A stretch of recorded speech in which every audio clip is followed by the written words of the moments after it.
પહોંચી જાય એ પછી હવે પ્રસાદ લઈ લઈ પછી બીજા કામ કરે. પછી આ લોકો નવરા થાય તો પછી અમારા બ્રાહ્મણોને યજમાનોને કારણે ભીડ ન થાય. અને યજમાનો વાલા યજમાનો એ આપણે ઊભી ચમચી રાખીને ઊંઘવાનું છે. બ્રાહ્મણો જરાક સમજાવી દેજો, ચમચી ભરીને નથી ઊંઘવાનું. એ આપણે ઘરે ઓન કરીએ તેથી ઊંઘી દેજો, એક ડબ્બો જમતા રહો. પણ આવા આડી ચમચી રાખીને જ હંમેશા ઊંઘવાનું છે. મુખ્ય કુંડે પણ એ રીતના જમાય છે, કેમ કે આપણે ફક્ત એની એ આહુતિ દરમિયાન એક કે બે અઢી ટીપા પડવા જોઈએ. જે રીતના અઢી આંગળીથી જવતલોમાં એમ અઢી ટીપાથી આપણે આહુતિ પૂરી થવી જોઈએ. આખી ચમચી ઊંઘવાની નથી, પણ તમે બોલો અને ત્યાં ટીપા પડી જાય એ તમારી આહુતિ.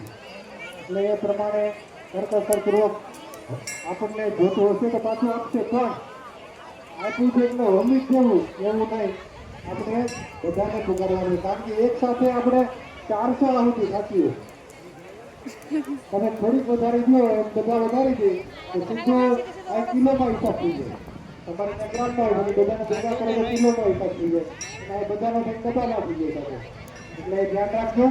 હવે આગળ આપણે નવગ્રહનો હોમ પૂરો કર્યો. હવે આપણા આદિદેવ પ્રત્યાદિદેવનો હોમ આપણે કરીએ છીએ. બધા સ્વાહા બોલતા જતો અને સ્વાહા તેને હંતા જવું. ઓમ ત્રંબકમ યજામહે સુગંધિં પુષ્ટિવર્ધનમ ઉર્વારુકમિવ વંદનાત મૃત્યુમુક્ષીયમામૃતાત. ઓમ ઈશ્વરાય ઈશ્વરાય ઈશ્વરાય ઈશ્વરાય ઉમાય ઉમાય ઉમાય ઉમાય સ્કંદાય સ્કંદાય સ્કંદાય સ્કંદાય વિષ્ણવે વિષ્ણવે વિષ્ણવે વિષ્ણવે બ્રહ્મણે બ્રહ્મણે બ્રહ્મણે બ્રહ્મણે ઇન્દ્રાય ઇન્દ્રાય